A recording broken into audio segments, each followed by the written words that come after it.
이번 시간은 유형자산 감가상각에 대한 거하고 감가상각 즉 정해법하고 정률법에 대해서 공부해 보도록 할게요. 만약 여러분들이 차량을 구입했다고 가정합시다. 그리고 3년간 사용 예정이라고 가정을 하도록 할게요. 그러면서 1차 년도 매출액은 5천만 원, 매출원가 2천만 원, 우리 매출이익이 3천만 원이 계산이 되죠. 매년 이렇게 지금 우리 손익계산서가 추정됐어요. 근데 이제 사업을 하기 위해서 차량을 구입하려고 합니다. 그러면 우리 차량을 구입 시점에 일시 비용화할 거냐, 아니면 차량 구입이 3년 동안 사용할 거니까 3년 동안 비용을 나눠서 비용 처리할 것인가, 이것을 이제 우리는 생각해 볼 필요가 있어요. 그러면 일시에 구입했어요. 그래서 비용 처리했어요. 그러면 어떻게 됩니까? 5천만 원에서 매출원가가 에서 2천만 원, 3천만 원 더하니까 매출원가 5천만 원이 되는 거죠. 결국 차량 구입 시 일시 비용 할 경우에는 1차 년도는 이익이 제로가 되는 거예요. 그러면서 2차 년도는 비용이 없죠. 그러면서 우리 매출 이익이 3천만 원이 되는 거예요. 3천 년도도 마찬가지죠. 그래서 3천만 원이 된다 이겁니다. 근데 우리 감가상각이라고 표현합니다. 그래서 이 3천만 원에 대해서 비용을 3년 동안 나눠서 비용화 시키는 거, 이것을 우리는 감가상각이라고 합니다. 그럼 매년 1천만 원씩, 그러면 1천만 원을 했을 경우에는 어떻게 합니까? 매출원가가 3천만 원이 되죠. 따라서 감가상각 시 매출 총이익이 2천만 원이 되는 거예요. 2차 년도도 마찬가지죠. 그리고 3차 년도도 마찬가지입니다. 따라서 기업회계 기준에서 우리는 감가상각을 유형자산의 취득원가, 즉 차량 구입가의 3천만 원을 체계적, 합리적으로 비용을 배분하라. 이게 감가상각입니다. 즉 3년 동안 나눠서 비용을 배분하라는 얘기죠. 그래서 감가상각에 3요소가 있어요. 3요소, 취득가액이 있어야겠죠. 취득가액은 매입가액 플러스 부대비용이라고 저기 얘기했어요. 여기에 만약 자본적 지출이 있다면 플러스 하시면 되겠죠. 단종가, 이것은 미래 처분시 추정가액. 지금 아까 차를 사갖고 3년 후에 처분한다. 그러면 고철덩어리 가격이라도 받겠죠.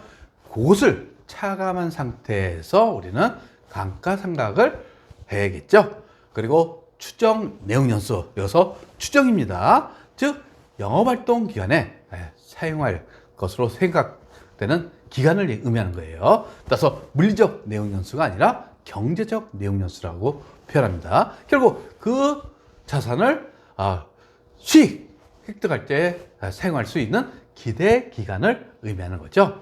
그래서 감가상각에 3요소가 있어요. 우리가 전산회계 2급에서는 감가상각 방법을 2가지 방법을 배웁니다. 정해법하고 정률법이 있어요.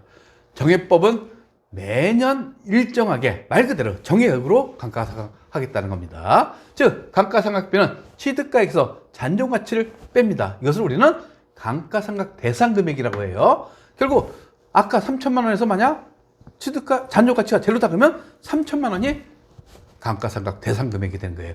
거기에 우리 경제적 내용연수, 추정 내용연수로 나누시면 이게 매년 감가상각비가 되는 겁니다.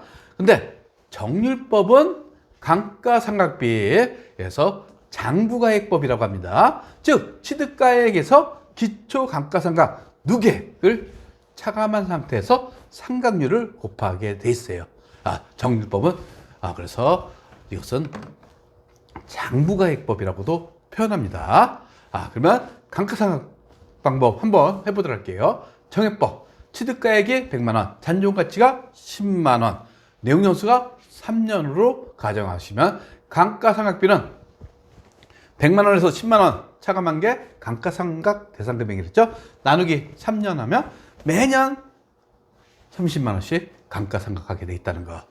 즉 여기 보시면 취득 시 연초에는 감가상각비 없죠. 그래서 기말 장부가액은 우리 100만 원이라고 합니다.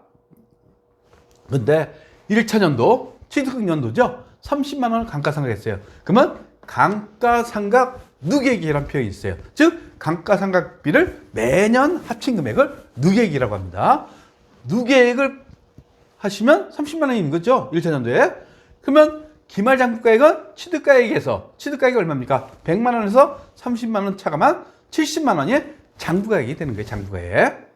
이것을 이해하셔야겠죠. 2차년도도 동일합니다. 30만 원이고 매년 또 정액보니까 동일하게 감가상각한다고 그랬죠. 그러면 감가상각 누계액은 1차년도하고 더하시면 60만 원이 되는 거죠. 그러면 똑같이 기말장부가액은 취득가액에서 감가상각 누계 60만 원을 차감한 40만 원이 장부가액이 되는 겁니다. 기말장부가액. 3차년도도 마찬가지예요. 결국 3차년도 마지막에는 요게 10만 원 남죠? 요게 뭡니까? 잔존가치 10만 원 남겨놓은 상태에서 감가상각을 한다 이겁니다. 요게 정해법이에요. 정해법. 정해법은 매년 일정한 금액을 감가상각한다고 제가 얘기했죠. 그래서 감가상각 대상 금액법이라고 또 표현하고 있어요.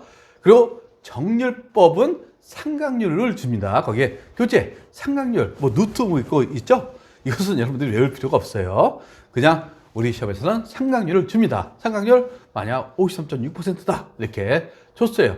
그러면 요거 계산하는 방법은 이제 취득시에는 장부가액은 100만 원이에요. 여기서부터 시작하는 거죠. 그래서 1차년도는 100만 원 곱하기 53.6%를 곱하시면 53만 6천 원이 되는 거예요. 그러면 첫째 년도로 감가상각 누계액은 53만 6천 원이 되는 거죠. 그리고 취득가액에서 감가상각 누계액을 차감하는 게 46만 4천 원. 즉 1차년도 말에 장부가액이 되는 거예요. 2차년도는 어떻게 된다고요? 2차년도는 이걸로 되는 거예요. 결국 2차년도에서는 요 장부가액에서 요 53만 6천 원 요것을 감가상각 누계 요것을 차감한 금액 갖고 46만 4천 원이 이렇게 계산되는 겁니다. 여기에 53.6%를 곱하는 거예요.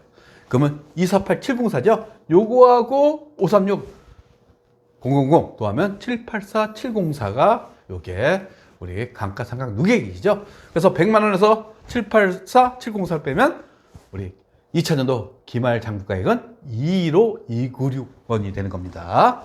그리고 3차년도도 마찬가지죠. 마찬가지. 결국 기말 장부금액 곱하기 상각률 곱하시면 되는 거예요. 그러면 감가상각비하고 결국 감가상각 누계액 얼마? 90만 원이 되는 거예요. 여기도 마찬가지로 10만 원 요게 이제 잔존가치가 되는 거죠. 그러면 이제 우리 두 가지 방법을 비교해 보도록 할게요. 그래프를 보시면 여러분 쉽게 이해할 수 있을 겁니다. 삼각 방법에 따른 감가상각비 하면서 왼쪽 Y축은 감가상각비, X축은 내용연수. 정률법은 매년 일정하게 하는 겁니다. 일정하게. 그쵸? 근데 정률법은 초기에는 많이 감가상각을 가면 갈수록 적게 하는 겁니다. 이것을 우리는 정률법은 체감 잔액법의 한 종류다. 이렇게 표현합니다. 체감. 쭉 떨어지는 거죠. 체감 잔액법이라고 표현합니다. 체감 잔액법. 그래서 감가상각비의 이 그래프 형태를 보시면 여러분 쉽게 여러분들이 이제 정액법하고 정률법을 비교할 수 있어요. 결국 정액법은 감가상각 대상액법이라고 합니다. 즉 취득가액에서 잔존가치를 차감한 게 감가상각 대상액이었죠.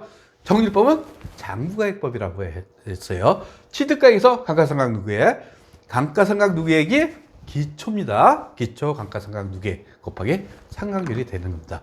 당연히 초기 감가상각비는 뭐가 많아요? 정률법이 많죠. 감가상각비가 많다는 것은 즉 어떻게 계산됩니까? 장부가액은 취득가액에서 감가상각 누계액을 차감하죠.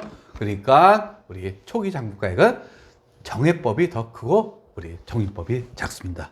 그런데 이제 뒤로 갈수록 이제 이게 바뀌죠. 이렇게 생각하시면 되겠어요. 그래서 정률법하고 정액법 차이를 하시고 정률법에 대해서 여러분들이 감가상각비를 계산하실 줄 아셔야 됩니다.